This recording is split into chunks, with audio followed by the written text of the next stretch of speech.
Welcome back to the final plenary session, and I should have some slides queued up, I think.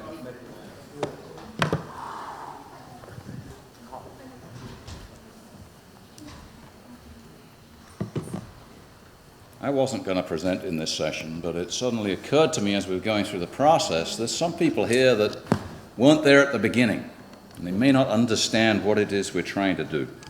So I just wanted to take 5 minutes out of the panel discussion just to go through the process and explain to you why we're here and what we're trying to accomplish. Now I have to suffer with this as well, right? There you go.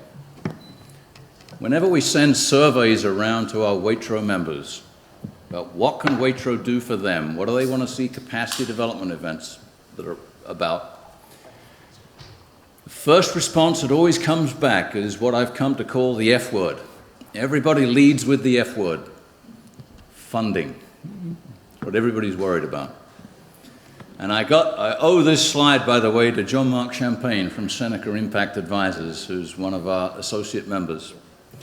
And he drew this so that even the United Nations says that the funding gap, and I see we don't have WorkSans font installed on this computer either, so sorry about the font. This is not what this is supposed to look like. The funding gap just to address environmental and social issues, depending on which UN agency you talk to, is somewhere between $2.5 trillion and $4 trillion per year. That's a fairly non-trivial amount of money. So we don't just need innovation in technology, we're going to have to look for innovation in financing and funding. And the reason for that, and the reason WAITRO has struggled to achieve really good relevance in research, is that we suddenly realize that all our members are fighting over the same pot of money. Government funding, global development assistance, and it's barely $1.5 trillion. If you get it all, you can't fill the funding gap that the UN has identified. So where's the real money that's out there to be invested? And again, Jean-Marc was the one that pointed this out. If you look at pots of money like public debt, private sector debt, global listed equities, this is all money that's actually looking for something to invest in. It's looking for a place to go because it can't just sit there making no return. If you add all that up, you're talking at over $200 trillion available worldwide. And now that funding gap doesn't look so big, does it? Problem is, how do we access that funding? We have to involve the private sector as a valuable partner. It's the only place we can really bend the curve and the only place we can move WAITRO out of its comfort zone of government funding to make some real impact in the world. But you need a different kind of project to what we're used to writing for government funding. You need projects that are investor ready. Most of our members are more used to working on early stage technology and pushing the technology. How do we get to investor readiness? WAITRO needed to change. We started that process 4 years ago now because WAITRO, what we now call full members, used to all be research technology organizations whose business is doing research, these early stage projects. So in 2020, we introduced a new category of membership, which we called associate member, and that was for industry. Our associate members, their first line of business is making money, but they need research. They're focused on sustainability and they want to work across borders. And what we've done ever since, we now have about 50 associate members, and a couple of them are actually here in the front row because they're the ones that have really changed the conversation in the last 4 years. So Seneca Impact Advisors, Headway Idea Labs are both associate members of WAITRO. And the idea now is to put together teams between those types of members, bring in the investment community to make projects and therefore generate impact. We had 2 years ago in Cape Town an SDG impact poster competition. It was quite successful. It made people network. It got people talking. It was successful for all the reasons we wanted it to be successful. But the judging panel, which were people who really knew about investors, had one comment on all of the posters. They said, most of these posters in there, guys, are not investor ready. Now, what we've been doing a lot of, what we do a lot of even here in China, is what they call matchmaking. They'll bring in industry to talk to investors. They'll bring in researchers to talk to industry. But just mixing these things together is not going to have the desired result. This is my analogy for what we're trying to do, with great thanks to ChatGPT. It's like you're running a coffee plantation, and you have a friend who has a few cows, so you bring the cows into the coffee plantation, right? They're going to be quite happy there. They'll do some networking. And 2 weeks later, you come back and you're hoping to find a nice latte coffee with a patent on the top of it. Doesn't succeed very often. If you just mix the cows and the coffee plantation, you might get some stuff happening. You might find a coffee, but you're going to get an awful lot more of this sort of stuff. So how do we do things differently? Well, the WAITRO difference now is actually building investor readiness. How about we start milking the cows? How about we pick the coffee and show people how to roast it? How about we bring these two sides together, help our members, add something to the conversation and help them be investor ready? And that's what all this has been about. We decided to do things differently. For this year's SDG Impact Poster Competition, we kicked off with what's missing. How to develop investor-ready projects. It was a 2-hour webinar that we did in July, which had Wesley, Jean-Marc, and James. Sorry, I forgot your name there for a minute, James. You can still find it on our YouTube channel. But so what's missing? How to develop investor-ready projects. That was in mid-July, and that kicked off the process. And then we had a call for posters. So everybody here responded to that, and we've been displaying the posters for the whole duration of this summit. And the top 7 have now been selected to pitch their projects. And the list is in the back, and they're going to put up that list when I'm finished and I stop talking. The top 7 researchers shortly are going to get to pitch their projects in a 1-minute pitch. It's difficult to do, but hopefully our experts have coached you a bit on how to do a 1-minute pitch. Then we're going to have 5 minutes of feedback from this panel here, and then we're going to vote on the winners, and the winners will be announced tonight at the WAITRO banquet. And they'll get a little envelope with some cash in it, but most importantly, those winners are going to get support from our WAITRO incubators and affiliated accelerators to execute the investor-ready roadmap that they've put in their poster. So that's what we're going to do. And while they're queuing up, because it's going to take a while now for them to get the right posters set up and make sure that the right people are queued up to present them. So I thought I would invite our judging panel up for a quick chat about what their impressions are in the process. So I want to invite Wesley Okeke, CEO of Headway Idea Labs, Jean-Marc Champagne, Managing Director of Seneca Impact Advisors, James Devitt, Managing Director of Evidescence in the UK. Our special guest judge is Mr. Deodat Maharaj, Managing Director of the United Nations Technology Bank for Least Developed Countries. And Dean, I'm not going to try and say that name again, I did it once yesterday, but Dr. Dean, Chief Science Officer of rBIO in the US, and Mr. Stanley Tsai, Director of Research for Seneca Impact Advisors. Please give a big welcome to our judging panel.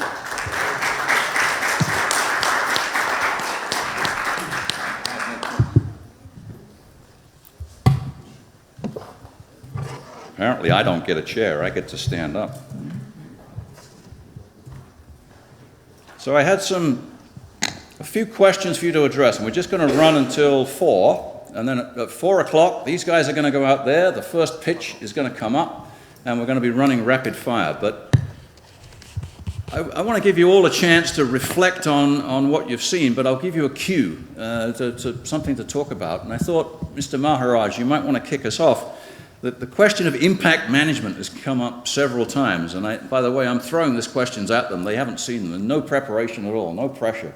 But these guys are good. So many of the posters that we've seen seem to lack clear impact metrics.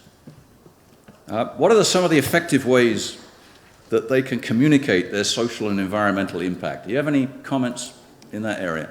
I think they were, by and large, brilliant overall.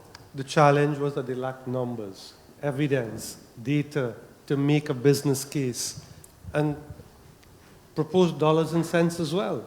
Because to make a business case, you have to connect your idea, the concept, to market, exactly what Wesley had said in his presentation. So those metrics, I think, were missing by and large. Short and sweet. Paul, Anybody else? Yeah. Stanley, yeah, if anybody else wants to come in. I think the last 3 to 5 years, we've become so good at reciting the SDGs that we sometimes forget to think about what they mean.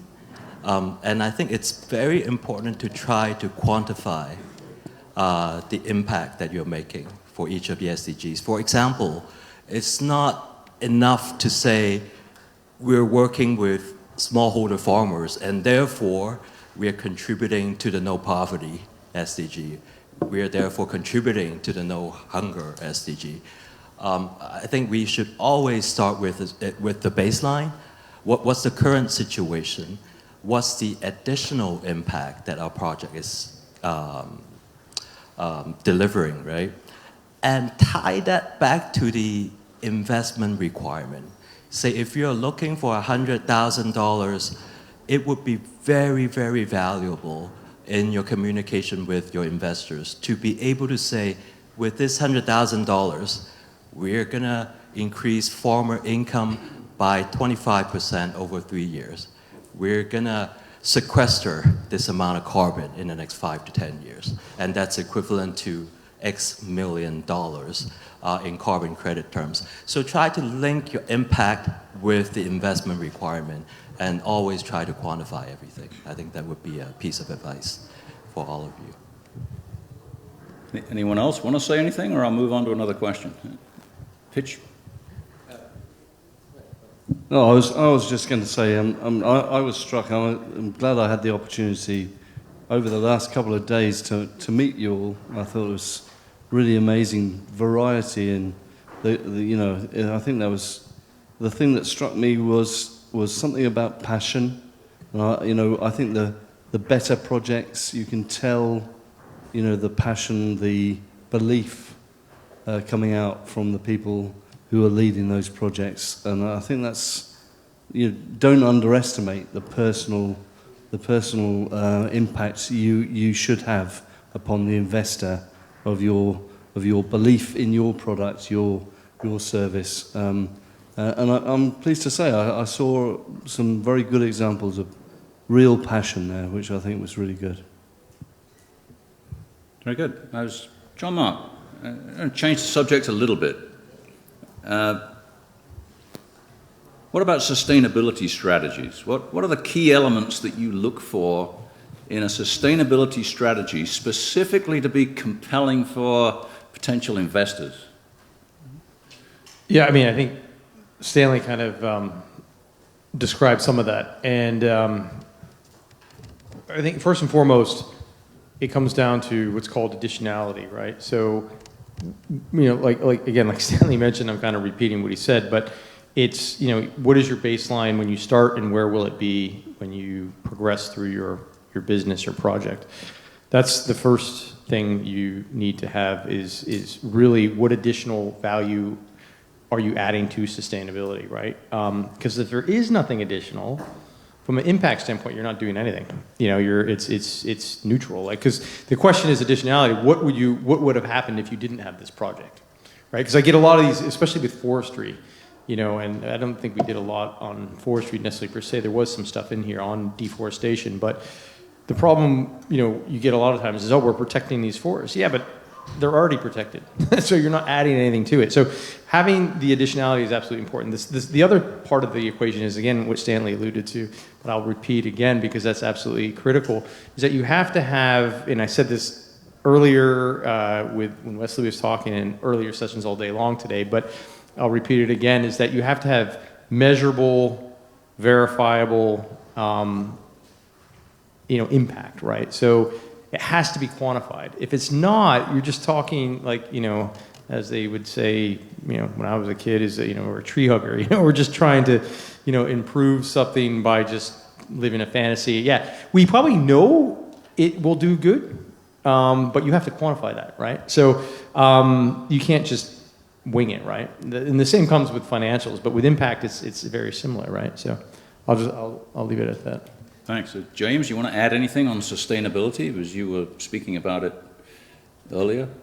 No, I think that's a very good point. I mean, the general critique, I think, that comes out, and it's not unsurprising, is the lack of detailed evidence sometimes that came out, and you're right, impact is really important.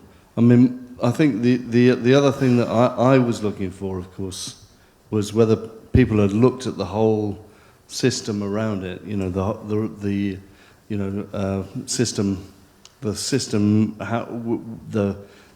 maintenance of the product, how long lasting is the product, the initiative, the project going to be. And I think that, you know, there were some good examples of areas where people had clearly thought about how that was going to, in the context, of course, of the environment that they were working in, which was good, that was there. But it didn't come out in all of them, I have to say. You know, there was some of that missing, or could have been brought out. I know one page is a difficult challenge to come up with a solution like that. But I think that was something that struck me.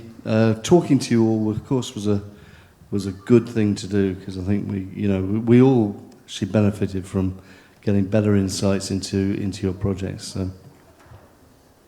Wes, comment? Yeah, I just want to add a few other things. In regards to sustainability, I see it from a different angle.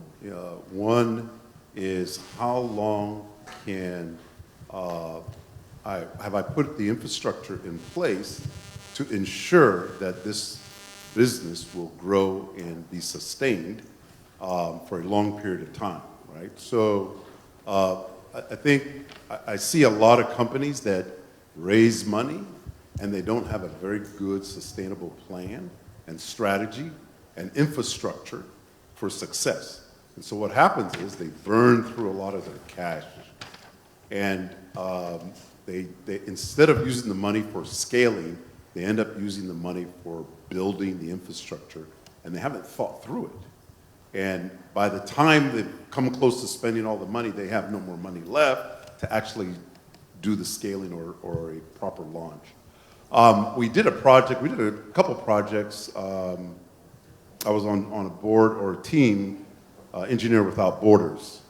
And they were always, the money was there. They were establishing new products in developing countries, or new ideas and solutions. But they hadn't taken in account those 4 things that I had mentioned, cultural and social. And so when they leave, or they left, the solution they had placed actually was abandoned and never used, right? You can have supply chain issues when scaling in a different part of a different community or a different country. And all these things have to be very carefully thought through and planned, so that when you launch, and this is what happens, you see the companies launch and they go up and they see a lot of customers come on board, but they end up spending far more money than they envisioned because they haven't developed that foundation of sustainability, and they immediately crash. And that's a very sad thing to see, and everyone loses. The product or the solution can't continue saving or impacting lives. The investors have lost the money, and the founders have unfortunately lost their dream and their solution. What about the business models that you're seeing? I mean, some of you guys get investment pitches dozens of times a week, right? And we haven't heard from anything from Dean yet, so I'll start with you down there. Specifically, again, for these posters. And this is tough, right? You've got to make criticisms of people. These are their love childs, these projects, right? People are very heavily emotionally invested in them. But, you've got to make the cut. But in terms of go-to-market strategies, what are the common pitfalls that you're seeing here that people should be avoiding? Any general themes coming up that people are just getting wrong? First of all, what I've seen all along the posters presentation is they have an amazing problem statement. So kudos to everybody for finding a problem statement. But everybody get lost, because I keep saying, it's like a biased look. So you get so emotionally attached to your problem statement, you're focused on only solution. So always, I want to tie this to the sustainability. So you have a problem statement, which is very integrated into the community, because you're passionate about a particular problem statement because you are part of the community, right? And that's what is driving your innovation. But then what happens is you're so focused on the innovation, it's just going to drain your time and money. But what you have to think about is, how can you take this problem statement, bring it to everybody in tech world, they call it as MVP, right? Find out a solution or a product that can go to market fast. It can be dirty, fine, but get the input from the community. So I keep telling everybody, I think from the beginning, if you heard, the solution should come bottom up. You can have problem statement, you can have hundreds of solutions for a problem statement, but is the community ready to accept it? So you get your hands dirty early on. There's no harm in getting a rejection, right?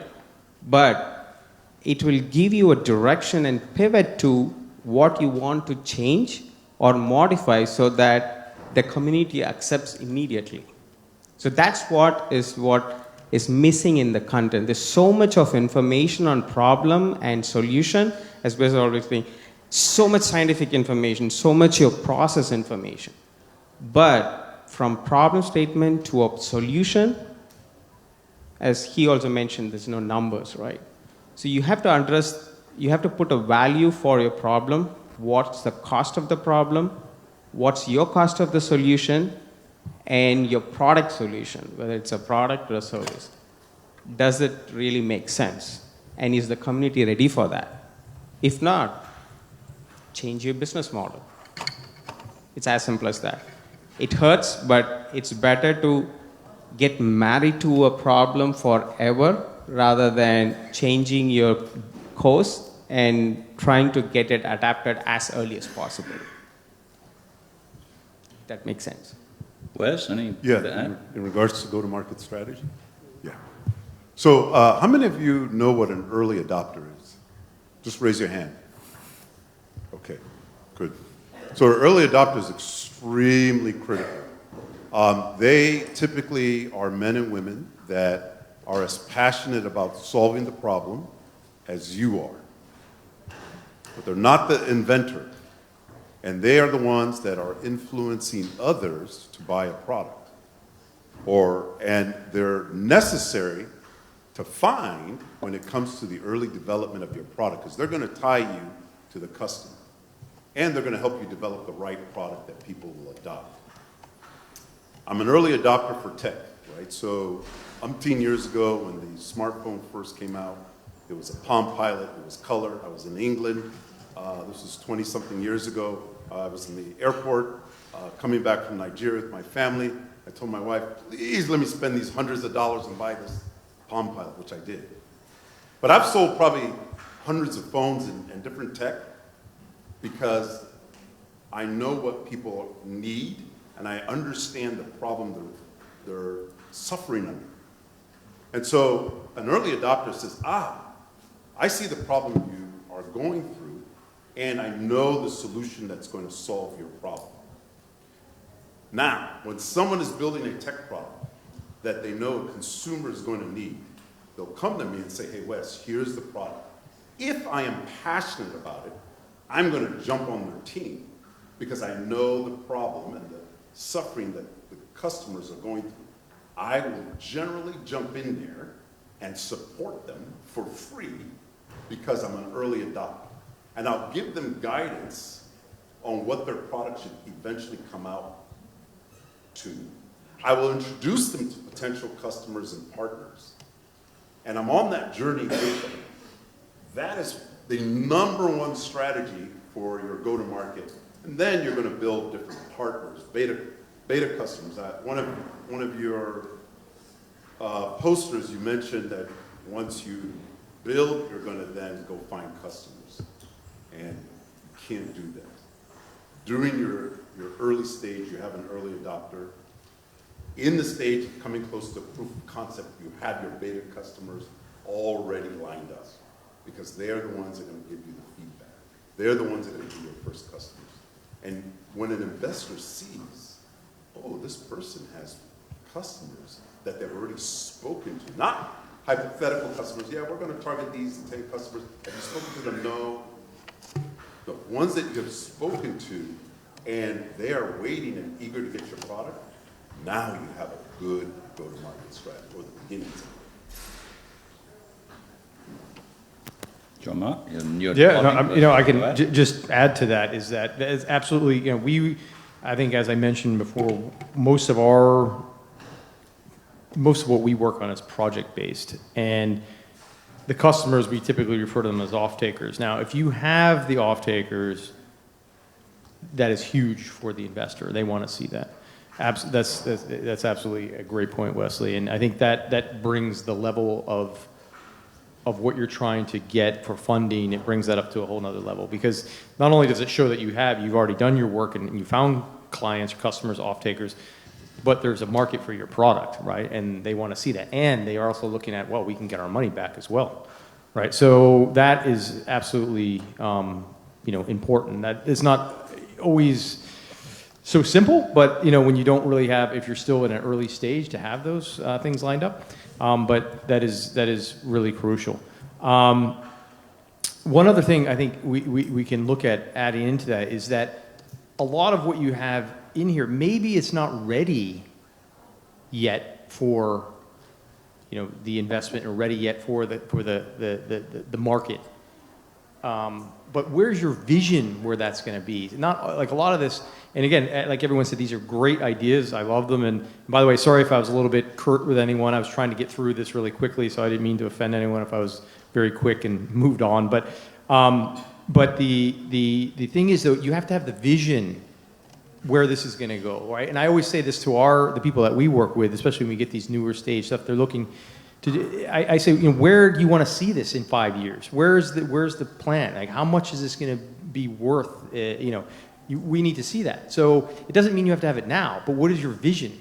And that I think is lacking. Like Dean said, there's a lot of focus on the problem statement, a lot of focus on a solution, but we're missing the whole business aspect of it. So yeah. Sorry, I'm going to add to that real quick, very quickly. So I like to see 3 things instead of 2 when it comes to problem solution. I like to see the problem, the solution, and then the benefits or the value, right? So the problem is transportation. There's no transportation, go from A to B. The solution is, we have figured out transportation from A to B. The benefit is, you've saved me 4 hours, you've saved me this amount of money, you've saved me these 5 different things. That's showing the benefits. And a lot of times you may place the problem or state the problem and the solution, but you have to also state the human benefit. What does that solution provide in the sense of the changed life, the better life outcome, right? It could be savings of time, savings of money, better health. And so a lot of you have really good products, and you have the problem, the solution, but you haven't really stated, here's the benefit. And that benefit or that value to the human being now is going to equal a dollar, a currency amount. And that's very good to set up early and then validate it. Even in the design process, even before you start building, validate it. Hey, am I able to do this for you and save you this amount of time and this amount of money, or save you these headaches? What is that worth to you?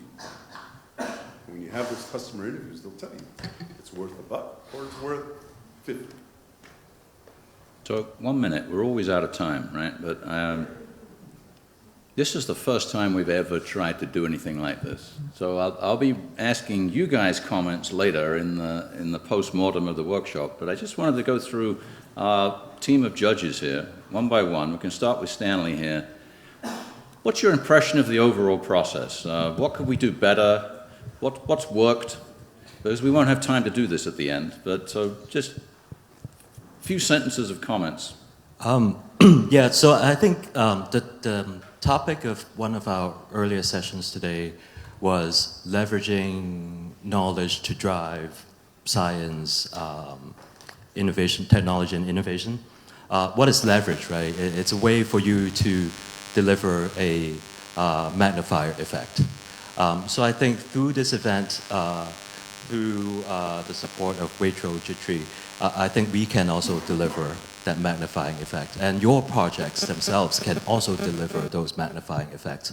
So I think projects that tend to succeed in fundraising are those that are able to tell their initial grant providers, for example, right, that with $100,000, in 3 years' time, we're gonna be able to tap into another $500,000 of private capital. And in another 3 to 5 years' time, we're going to deliver $3 to $5 million of benefits to society and to nature and to the climate. I think, network effects, magnifying effects, and leverage. I think that's what we're here to achieve. 1 minute, Wes. What did I get wrong? No, I would say prioritize on education to all the companies first, and then secondary is have events that are educational in the sense of science and innovation. Science and innovation is great, but the commercialization part needs to be taught more frequently so that, because we have an overload. We have $1.2 billion worth of IP that's unused in the U.S. currently. We've got to learn to milk the cow. Yeah. Jean-Marc? Yeah, so I think, we're talking about criticism of you in the process, right? I can take so, yeah, so, I think, I'll say this. There's obviously a lot of big brains in the room, right? But not all the instructions that we asked for the criteria were followed. But I think that is probably a communication fault on our part. I think we should have emphasized that a lot more and been a lot more clear. Because if there was things that you didn't know, like in terms of how to do revenue projections, you can find out how to do that on the internet, I think. But I think a lot of that, we didn't convey that enough. And so I think we should have emphasized that more, because while the ideas are great, we're looking for the business case. And that wasn't really brought to us. And I think a lot of that maybe came on our part for not really, I don't want to say demanding, but sort of, emphasizing that we needed that, because that was lacking quite a bit. But I don't think it was the case because you didn't get it. I think maybe the message wasn't clear. Okay. James, 30 seconds, because these guys don't know what a minute is. Yeah, well, I see this as part of a process. I mean, we were in South Africa a couple of years ago, and the distance that's travelled since then, in my opinion, is great. I think these posters show no semblance to the posters that I saw in South Africa. So I think you have come a long way. I think it's a difficult journey, and I think I congratulate Paul for moving us, WAITRO network, along that process. So I think you should congratulate yourself. I think this isn't your natural territory, perhaps, for many of you. So you've started to really think about this investment readiness much more. I think in 2 years' time, for example, I think you'll have moved on a stage further, and the presentations will really be excellent. Not that there weren't excellent ones already, but I see this as a process. I think you've made a very good progress already. Deodat, comments? This is your first time in this, so do you think we're all crazy? I echo the sentiments expressed. I was quite impressed by the technical work done, and I think the connection between the technical and the business, I think that was a gap. But we did this in the Caribbean, I did this for a living, where pitches were meet actual investors by business people. And guess what, Paul, we did? We actually twinned these business people who had investment projects with actual people like Wesley to train them. A short coaching session I'm looking at your proposal, this is the feedback.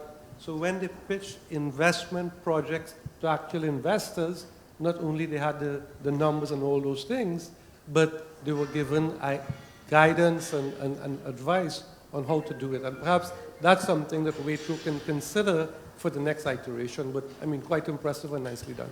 Thank you. Dean, you get the last word. Yeah, I'll keep it very simple.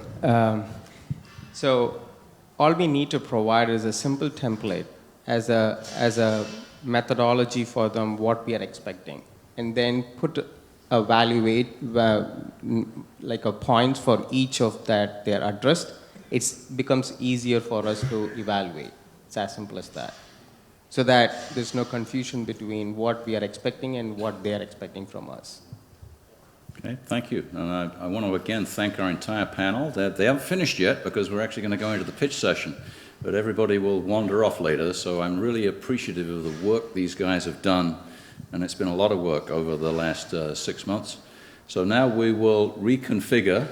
I don't know if any of you noticed, but I've just done a world first of actually moderating a panel discussion while setting up the pitch, because Sharon over there is going crazy to try to get the posters keyed up, but we should have a list here now, right? Can you project it? And for the panel, you're welcome to go sit in the audience seats because you'll be listening. Thank you.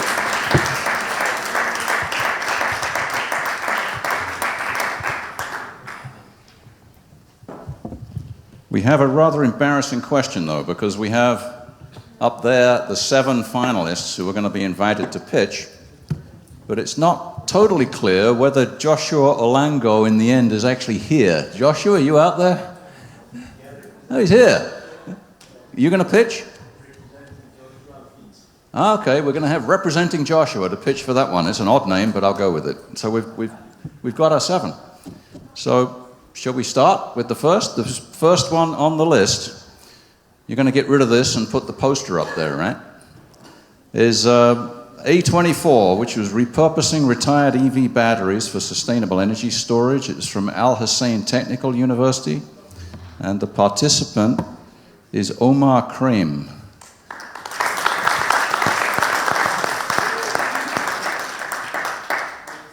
You can use that one.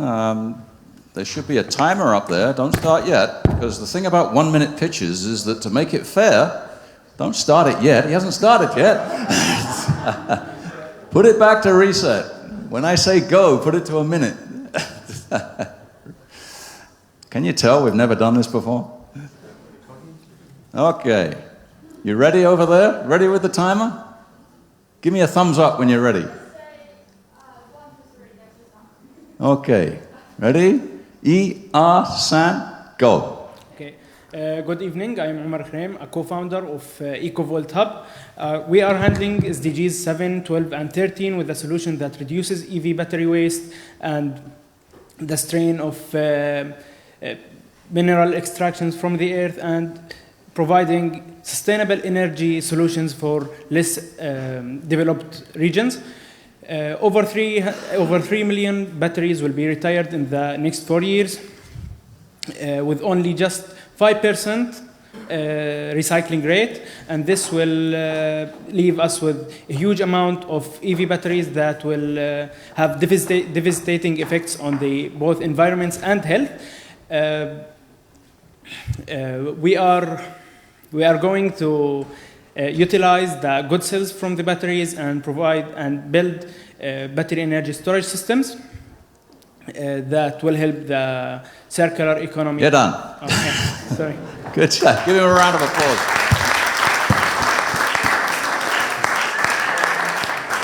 Now give me 5 minutes up there, and who wants to make a question or a comment amongst our panel?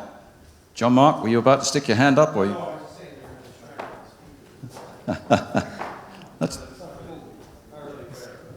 Well, life isn't fair. I'm sorry about the distractions. No. Dean, you want to... Oh, Deodat. No, Deodat, you're first up. You spoke a lot about the business case. Can you tell us about the business case? Money, okay. We need 5 minutes. Can you repeat that for me again? Just tell us about the business case. What's the business case in terms of financing? How much money do you need? When will you start making a profit? Yes, we are actually in the MVP and the concept stage. We have been in the idea stage, and now we are in the concept and MVP development stage, and we are seeking a pre-seed investment of $100,000 that will help us finalize the MVP development, market analysis, and finalize the business model. So business model not finalized as yet? Yes, as this needs more experimentation in the case of technical sides, and more market analysis to know exactly what we need to do and where to go exactly. So we have some revenue stream ideas that are not studied enough or thoroughly to finalize the business model. Dean, you had a question, and put these microphones real close up so they can pick up. Really quick, I'm kind of confused. Just give me a simple answer of why you have to repurpose this retired EV batteries. What is that problem you're solving? Yes. EV batteries usually retain 70 to 75% of their original capacity when they are retired from the vehicle, and this can actually support a whole house, and this can be really used in rural areas and less developed regions where electricity is really needed and it's not available or comes just some hours a day. What happens to this retired EV batteries? Right now, there are companies that repurpose them in some advanced regions, and that's not available in the MENA region due to the lack of regulations and standards. And we are planning to start, what we can start sharing or. I don't know what the word. Sharing the standards with these regions. So, can I add a point? Sorry, okay. I'm safe. I'm his teammate. So the thing is, like, lithium ion is one of the most toxic materials that have many bad environmental aspects. And 1 ton of used batteries can give us like around 200 kilowatt hours of storage that could give us like storage for a whole month for one rural household. So this would decrease the environmental aspects, give us like a circular economy, and help us in reducing the raw material extraction, because 1 ton of batteries needed like around 15 tons of raw material to extract it. Okay. Jean-Marc. So my question was answered, but but I'm just going to add on to this. So are you, because you said this happens in the developed countries and this is already happening, have you looked to partner with anyone in these more advanced economies to help propel what you're doing rather than reinventing the wheel? Yes, actually that will be part of our plan in the market analysis, additionally to study our partners, who will we partner with, in order to apply the standards and in the region, like the monitoring and tracking system of the batteries. It's really something that is really difficult to apply by ourselves. So we must partnership with the companies that do such things. Have you determined or found or spoken to any of those companies yet? Have you found any companies or partners that you're going to work with? And at this point, we didn't reach that point yet. Yeah, so that you're going to want to do like immediately. Yes. Target what country, what partners are going to be able to help you launch this, because they're going to be able to get to the consumers for you. Yes. So where's Investor Ready? Is he there? No. Okay. Anyone else? We actually used this visit to China, and we have some contacts for suppliers for electric vehicle batteries. Okay, I'm going to call the clock because we're going to keep this fair for everybody. Give Omar a big round of applause. He's Very brave for doing it. Thank you. Our second pitch was entitled Enabling the Biogas Market. It's from Royal Scientific Society in Jordan, Omar Safuri. I think we had a rule in this that you have to be called Omar to get into the finals. That's 2. Are we ready with the counter? Tell me when. Start. Thank you. Well, working with the waste sector, we have realized that with a lot of untapped potential, there's very little biogas in the Jordanian and the Middle Eastern markets. And this is mainly due to the lack of necessary services and the lack of capital. How we counter that is by providing the necessary services, including laboratory capacities and a portable biogas pilot. Now, we're actually now prototyping, and we expect a prototype in 2025 within a cattle farm. This allows us to gather valuable data and information and key design factors. The prototype can then be moved around customers to be reused, and eventually we will gather necessary information to have partnerships with industry and service providers on a model of build, own, operate, and transfer. Thank you. That's your minute. Thank you. So, Stanley, you want to kick us off? Yes, thank you, Omar. We need a 5-minute timer up there. Yes, so if I understand correctly, you're looking for 100,000, and the main purpose for the funding is for data collection and proof of concept.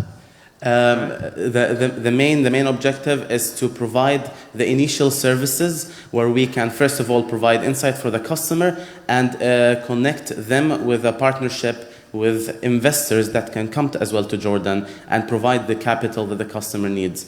On that model, when we provide part of the services, the localized services in Jordan, and the customer and technology provider provides capital, we can build on a business model which operates on a mode of build, own, operate, and transfer the technology to the customers. And sorry, what's the source of your revenue again? The source of our revenue, basically, once the customer has the facility, the biogas facility, and we own the facility along with our partners, their savings on energy can be paid for us initially on the duration where we have the payback period. And after we have established our necessary revenues for our business model, eventually this moves and the ownership is transferred to the customer, and then the customer starts making their own revenue. So the offset of their savings is our profit at the beginning, and after a certain period of a couple of years where we break even and get our revenue, the customer starts getting their revenue. And this has been established in many countries, and we already are familiar with some companies that are willing to invest in biogas in other countries as well. Sorry, I've got to ask Deodat here, because you guys can't see him, but he's sitting here with a look on his face like, what's your concern?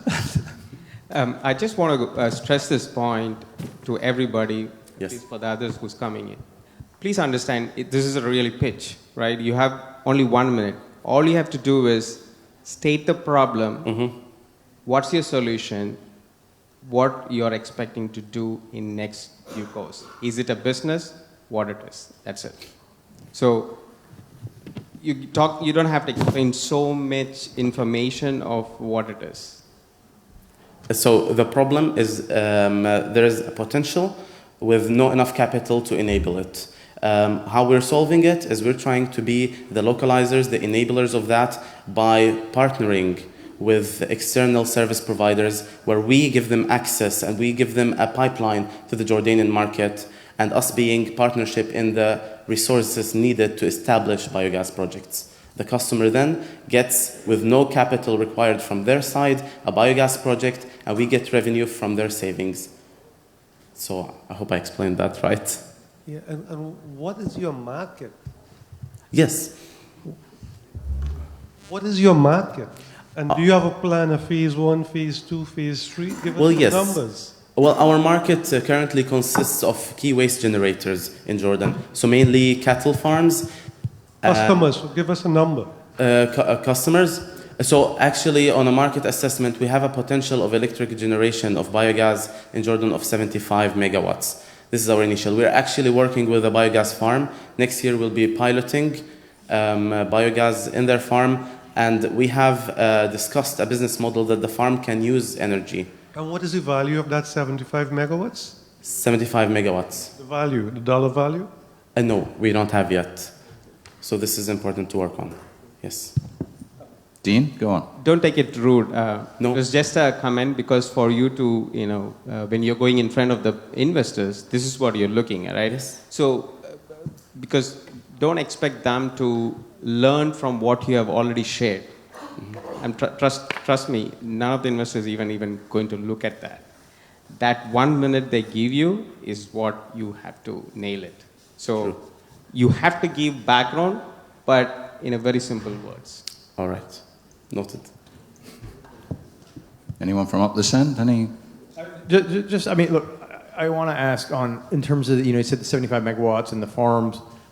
Just give me a description of the customer base, right? Farms, what else? Other emitters, right? So what else are we talking about? The largest ones in Jordan that emit a lot of methane are basically cattle farms and wastewater treatment plants. There has been case studies in Jordan with wastewater treatment plants. Yeah. It's been feasible. We've done an initial feasibility study, and it seems the payback period for farms is around 2 to 3 years. So farms is our key because they're also clustered, and there's potential for the future to also centralize a service provider in the area. Yeah. Thank you. Okay, that's our 5 minutes for questions. Let's all thank Omar for being brave and frank.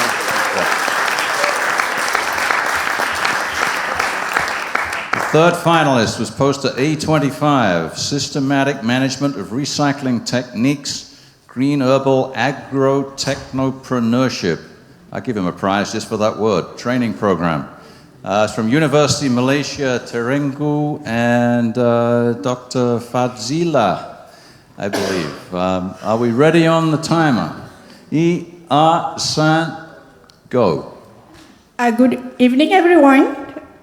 I want to share you something. Do you know that food waste is actually contributing to the third largest carbon emission in the world? Okay, I just know that.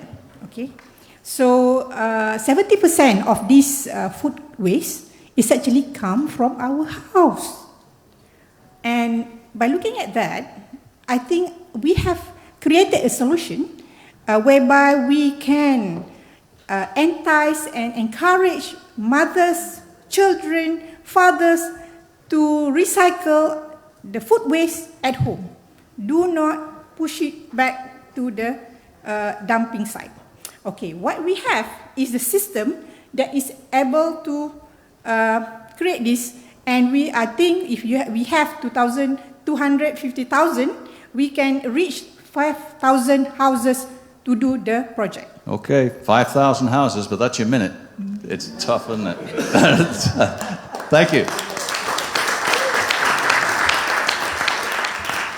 So you guys have talked about this. You know a bit more background. Jean-Marc, looks like you're primed up. Yeah, well, no, we like food waste. Yep, 5 minutes. Yeah, so Seneca, we like food waste. And so I guess my question is, you said 5,000 households. I mean, what is the market beyond? How big do you think you can get this? And I've seen, but the problem is with households, when you do it at the retail level, collection is a huge problem. Yes. Right? So we like to look at it at an industrial level, commercial level, and getting it right from the source of the household waste. All right, the source of the waste, not the household waste. So how can you tell me about the collection? Okay. What we're going to do is we are going to give. What we're going to do is we're going to give to the household a free composting bin together with the biocatalyst, and we teach them how to produce the compost. And then after 14 days, we come and buy back the biofertilizer together. There are two types of fertilizer, which is liquid and solid. So we buy both. And then, of course, with the recycle, we will give them back the biocatalyst, and then the process continues.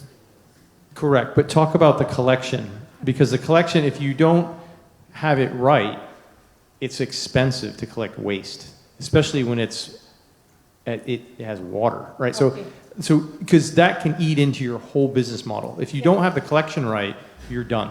The business is not going to work. Yes. But the system, Microphone, please. Okay, Yeah, sorry. The system that we have is we teach them to do the fertilizer. It's no more liquid.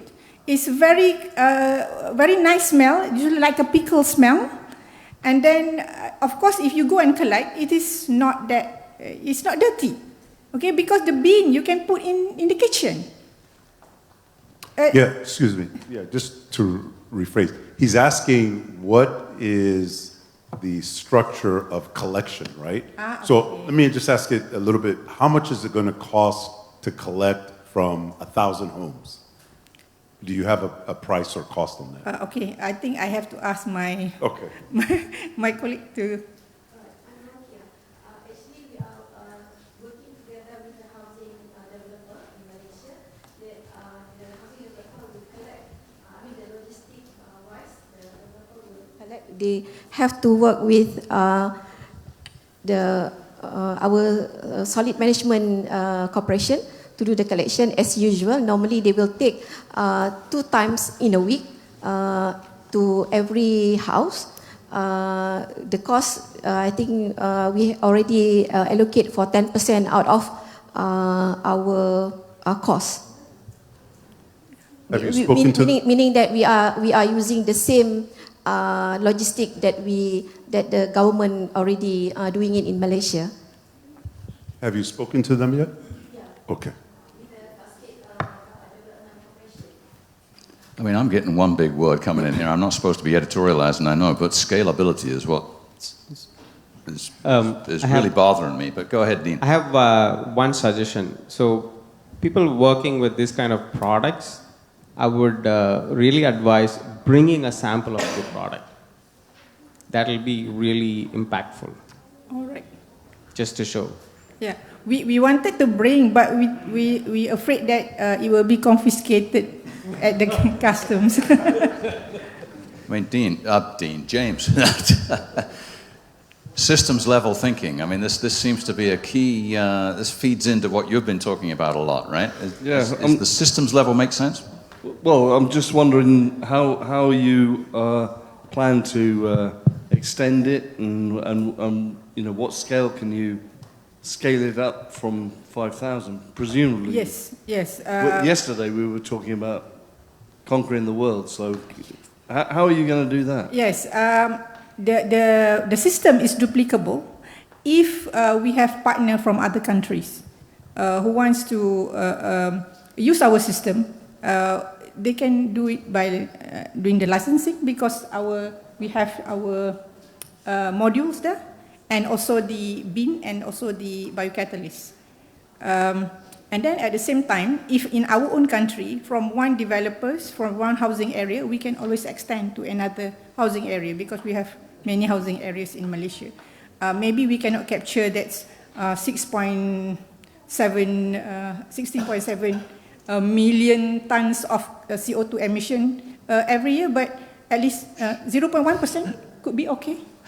Yeah, we've got to stop the questions, I'm afraid. And I was getting so into it that I forgot to look at the clock. So let's thank Professor Fazila.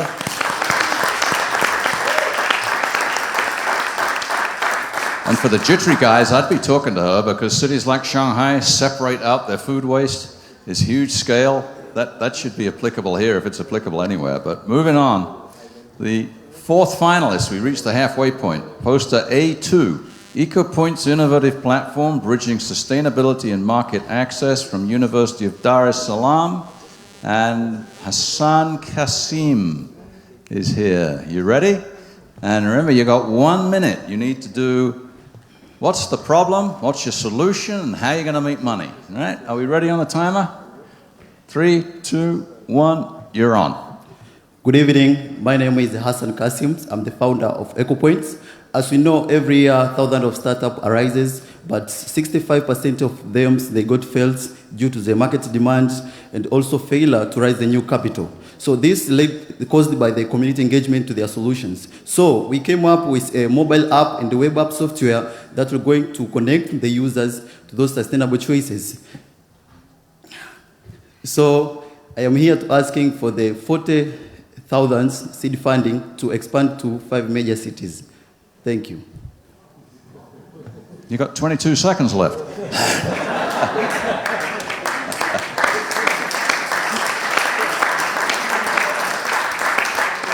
I'm going to give this guy a special award, but what did he miss? Well, as we discussed, I said the first thing we want to talk about is the size of the market and the revenue potential. We know about this because it's been done a lot in Europe and it's going on. I want to hear about it locally, right? So tell me about the market potential. So in our country, we have like 50 startup ecosystem arise each year, and they rise startups. But in the first year of their marketing, they failed.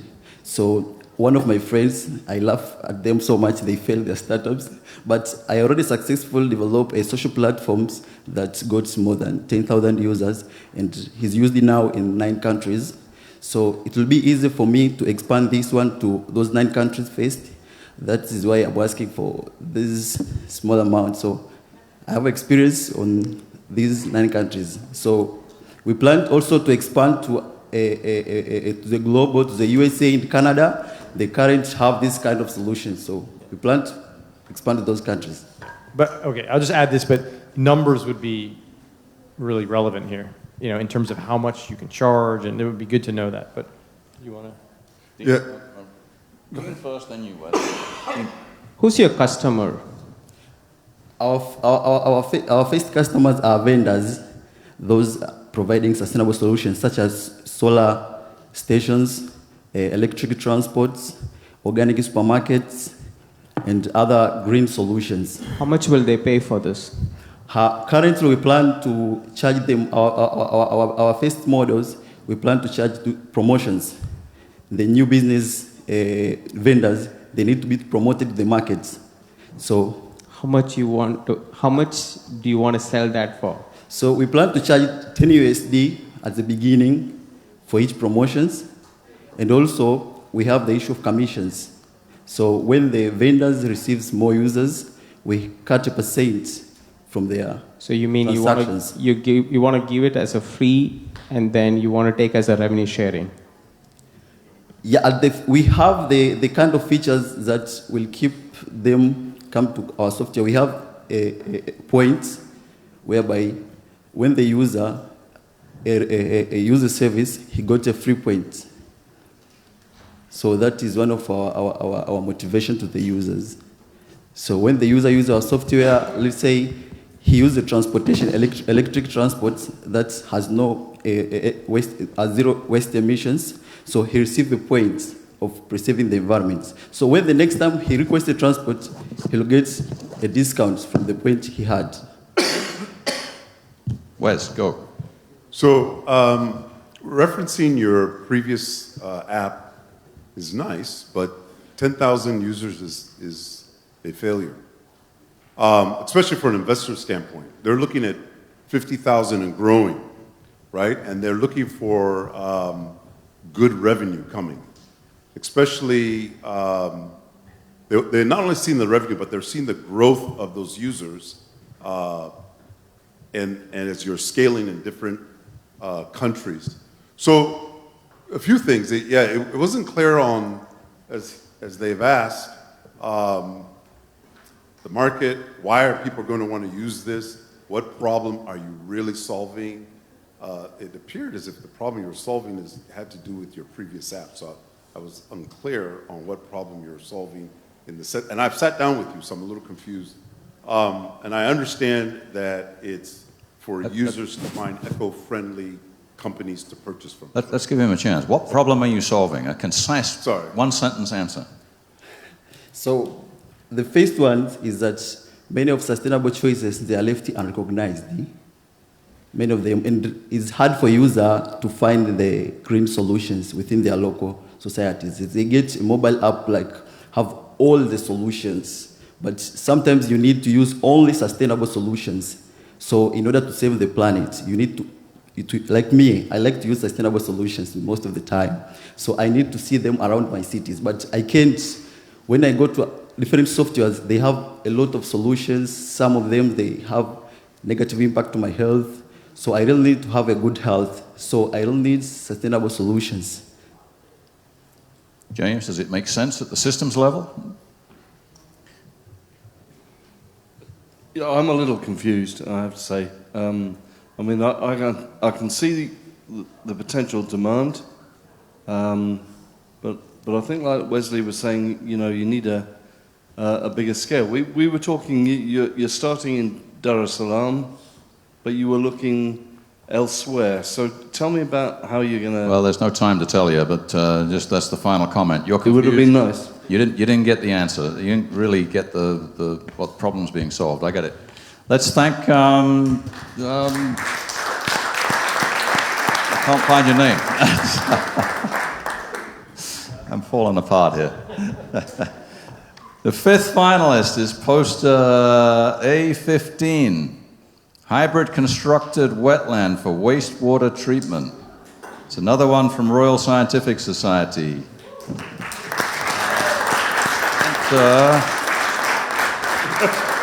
Where's the presenter? The presenter's right here. It's Othman. I'm not going to try and pronounce that. I'm sorry. You tell me. Othman Al-Mashagba. What he said. We ready on the timer?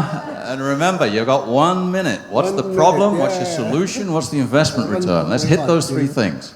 San, go. Bismillah ar-Rahman ar-Rahim. My name is Othman Al-Mashabi from Royal Scientific Society.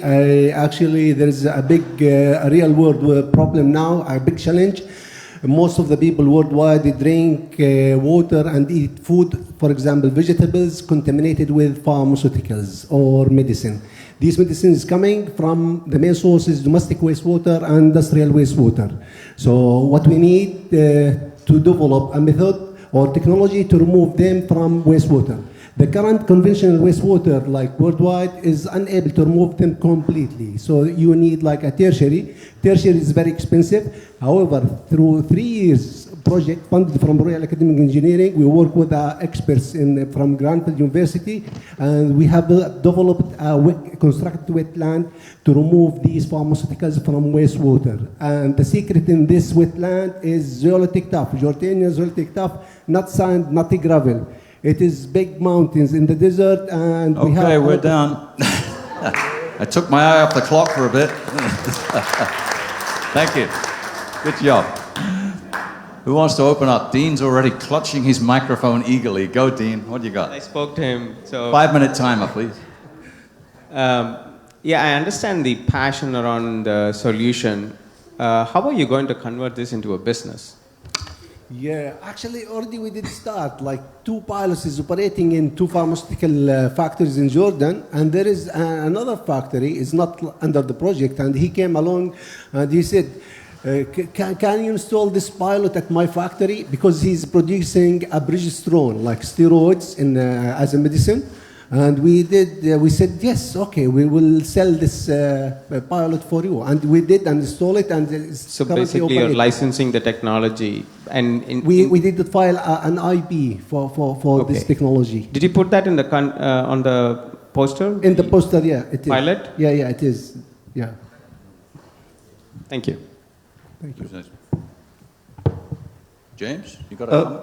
Just a question about the research, because I mean it sounds amazing, a plentiful supply of a resource, and you've tested it. Yes. Has that been validated accurately? The product, you can stand by your claims that it will take the contaminants out of the water? Yeah, it is like we have published in Science Direct like 2 articles, and this is like to confirm our results. Like more than 99% of antibiotics removed by this zeolitic tuff. The secret in zeolitic tuff actually, because like our colleagues in UK, they use sand and gravel and some like expensive adsorbents. However, like our sorbents is very cheap, like it's directly from the mountain, grind it, specific size, and start working in the wetland, you know? Just a quick comment. Just a quick comment. So for business purpose, when you go, you cannot use articles. So you have to use a third-party labs to really show what is the input, what is the output, how much you removed. That's it. You need standards, is what you're saying. Yeah, and a certification of some sort. Deodat? Yeah, I was intrigued by the massive market that's available just in Jordan. Why is he requesting only $200,000? We spoke about that. Yeah, I told her, like, we don't have these skills to do business, you know? Yeah.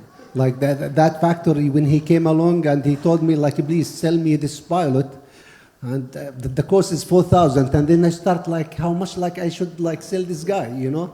And I end up I sold it for 12,000, you know, 3 times that. So great margin. I did sell the know-how for him.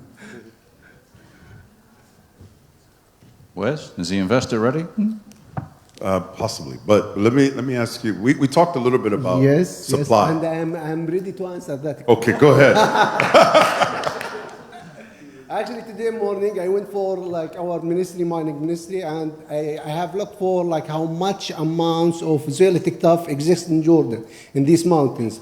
The number is 2 billion ton. Yeah, and like 2 billion ton is enough to treat like the 50% of global wastewater. The global wastewater generated every year is 267 billion cubic meter. However, this amount in Jordan is enough to treat this half of it. But don't forget, this mountain is not only, the volcano is not only in Jordan, it exists everywhere, you know? So, where else does it exist? But we have like a plenty of this material, you know? So this is good. I do want to know where else it exists, just because you're going to want to do that if you're selling in other parts of the world. You don't want to transport it, right? If you can get the raw materials in another part of the world, which is closer to your customer, that's going to be very beneficial for you. Yep. I agree. Just one last comment. In addition to the certification of removal of antibiotics, the other aspect is what you're going to do with the sludge. Because after the zeolite, I didn't mention to you, what you're going to do with the zeolite rock. And even for that, you have to have a certification that it's completely, the antibiotics are removed. Because you said bacteria eating that, but you need to prove that as a standard. 20-second answer. Yeah, already like we were working in this, like to develop and do the mass balance for all these contaminants across the plants and zeolitic tuff, and like how much like exactly we have biodegradation. Yeah. Yep. You have it, but if those two are answered, you have a business. Yes. Okay. Yes. So do some research to determine how the sludge is addressed. Okay, that's a good closing comment. Thank you, Othman. Let's give him a big round of applause. Good job. We're on to the 5th. Poster A3, solar-aided stove. It's from Swedo Innovations Limited. I'm not sure what the country is. And the presenter is Mariah Kiza. Remember, what's the problem, what's the solution, what's the investment return? You've only got 1 minute. Are we ready on the timer? The countries. Hang on, you're not started yet. Whoa. 3, 2, Oh, the country, you're telling me what the country was. Uganda. That's Uganda, thank you. Ready, 3, 2, 1, go. My name is Maria Chiza from Swedo Innovations. We manufacture solar-aided stoves. They use reusable volcanic rocks and briquettes, which we locally manufacture, and also we use locally manufactured materials. A workforce of 12 women. So the problem is over 90% of the women are using charcoal, which is really dangerous. It's a high pollutant. But the solution here is we have the clean energy. This, you can keep the stones for about 6 months, reusing them, and we empower women to locally make the briquettes to mix. This is clean, cheap energy compared to the charcoal that is really a problem, and we have a good government policy that supports transition by 2030 to clean energy. Our ask is $400,000 to ensure that we have local fabrication of this stove. Thank you. Exactly on the minute. Awesome. Awesome. And Stanley's right in here with a question. Yeah, so again, the business model, how much are you going to sell these stoves for? We actually had a prototype 2 years ago, we've sold over 40 stoves. And also for the new prototype that has been improved, we've sold 2 stoves. We are doing product development. We've moved, yeah, so we're already selling the stoves. But how much? 165 US dollars of what we're selling the stove for, and we make a profit of like 20% of each stove. So what we need is to provide cheap and clean energy. The only problem in Uganda and also in our different countries in East Africa, it is about the affordability. Even a stove of 165, they cannot like get this stove immediately. So we need to have a pay-go system where we manufacture the stoves. That's why we need the 400,000. Then we manufacture, give it to them and do a collection. We have a very good financial system to track of who has received the stove, and that will be part of our information we collect, like on emissions, usage, who is cooking all the time. So all that feeds into our product. Thank you. Jean-Marc? Yeah, so can you talk a bit about, because with cook stoves, we hear about cook stoves all the time. And what I hear in a lot of feedback from these initiatives that have been tried to be implemented is that a lot of times these stoves are, it's maybe the woman that's cooking and the whole initiative is sold to the husband. And then at the end of the day, the woman's like, I don't want this thing. And someone just sells it and gets rid of it. And it doesn't really get adopted into the community, into the household. Can you talk about that problem? Because that's been a big problem with cook stoves all over the world. Actually, what we do, we're empowering these communities because this is a local solution that fits their problem. So we are doing one of the marketing strategies, we're doing a door-to-door, explaining to the men like everyone can cook actually. So we explain to them a door-to-door, but also it is part of our marketing strategy. We are giving a lot of information using flyers and information so that we have early adoption of really our product, and we've really received good results on that. Yes. Yeah, just a quick follow-up what Jean-Marc said. Microphone, do you know? Yeah, the market for cook stove is very crowded based on the evidence. We actually had another poster with a cook stove being sold for $35.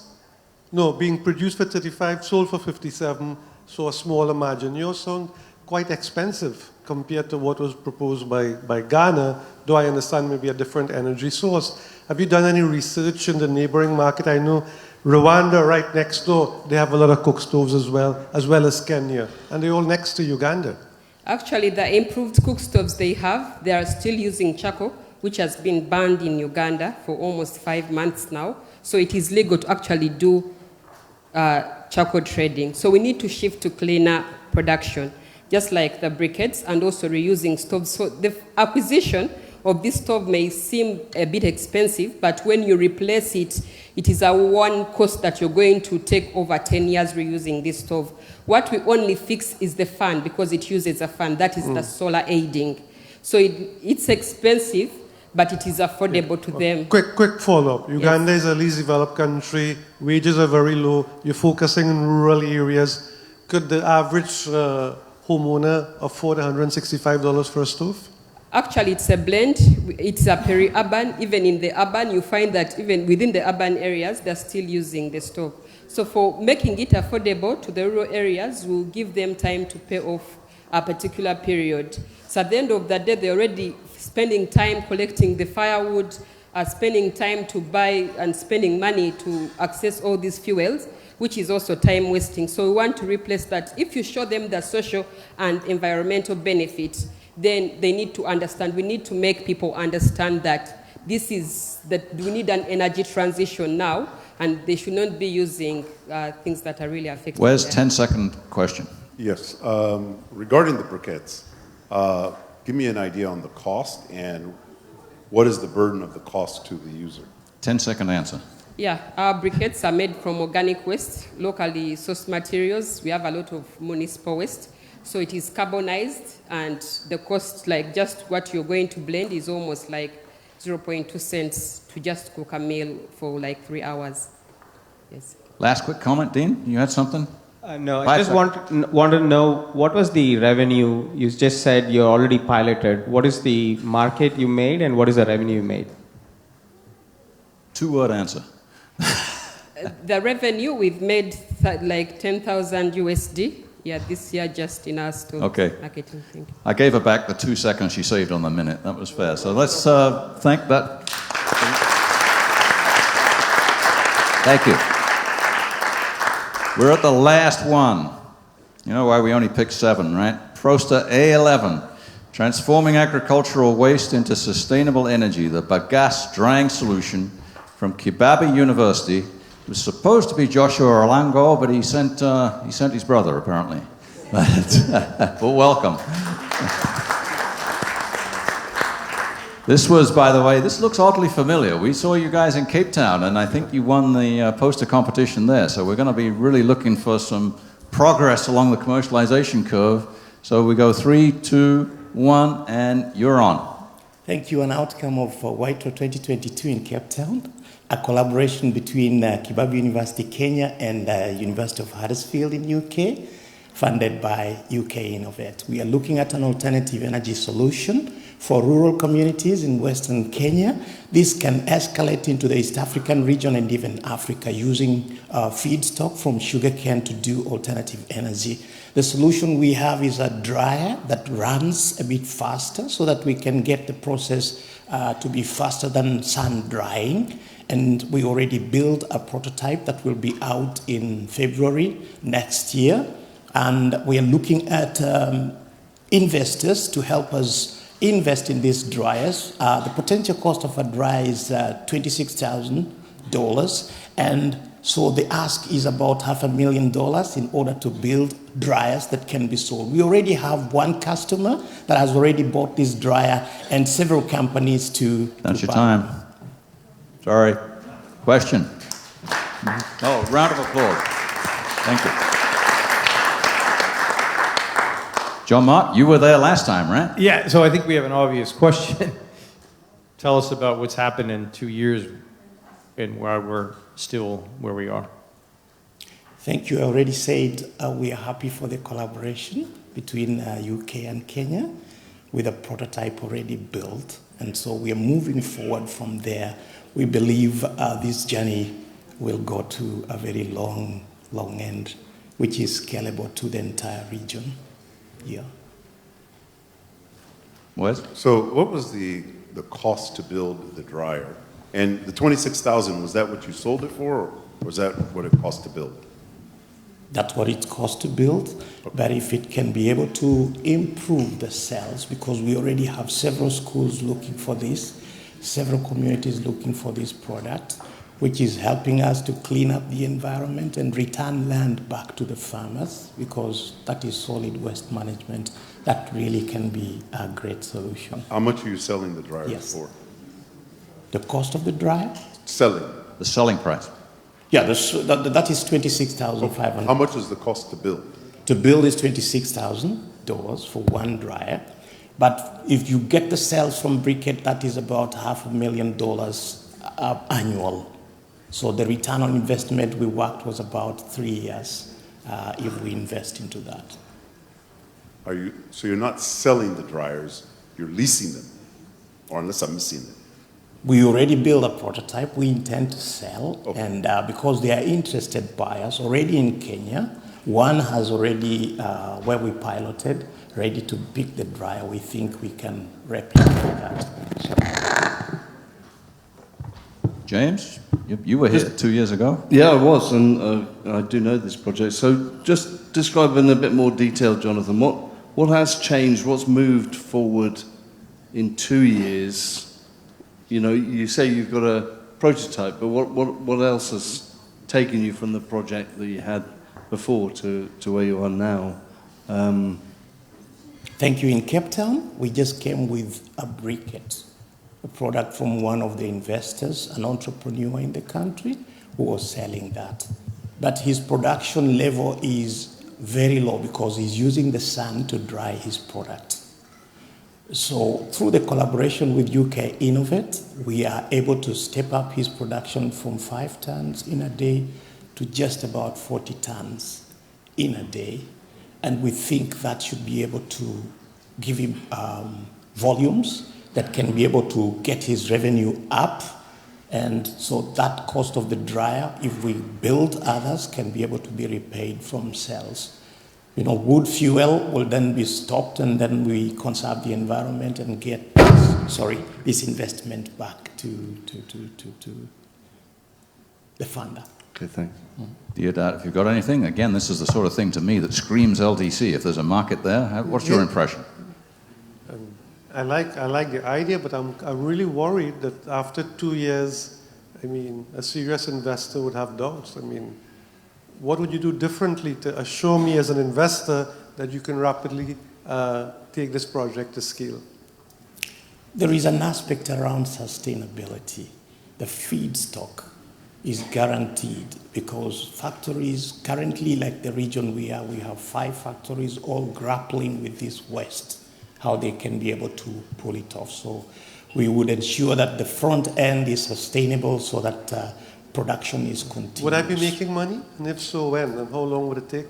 Yes, because this product, we get it for free. We only get You're asking me to invest $400,000, right? Yes. When am I going to get a return on that $400,000? The sales are, the orders we already have, we can't meet. So there is a ready market for that product from schools. And we only have sold it to 10 schools, but there is a potential of around 400 plus schools in the country and the community to use this product. Okay. Yeah. Anybody else? We just tired and hot? Jonathan, what the briquettes? I mean, we've just heard from another one about briquettes. What have you thought about connecting it to the wider ecosystem?